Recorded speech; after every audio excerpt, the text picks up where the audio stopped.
Au Burundi, des centaines de milliers de personnes ont été contraintes de se déplacer à cause des inondations provoquées par les fortes pluies.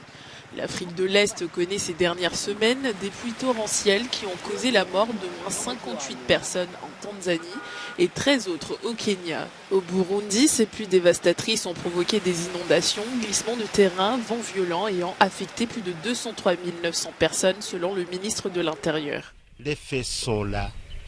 Les impacts économiques commencent à peser lourd. Mais pourquoi ces inondations? Il faut dire directement que ces inondations sont associées au changement climatique qui touche le Burundi comme les autres pays de la sous-région. C'est pas seulement le port. On a vu Gatumba dans la détresse totale. Même chose que Kiwenga, même chose que le quartier d'Okinindo Ouest. Rumongue aussi est en détresse aujourd'hui. Même Nyanzalak.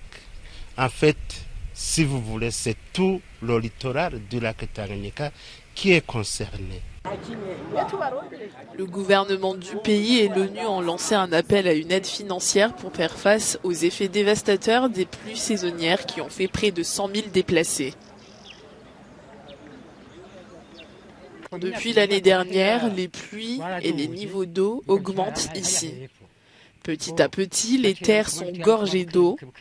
Maintenant, le niveau d'eau est très élevé et nous n'avons jamais vu une situation aussi grave. C'est terrible, c'est la première fois de ma vie que je vois ça. Le Burundi est l'un des pays les plus pauvres du monde selon la Banque mondiale et l'un des 20 pays les plus vulnérables au changement climatique.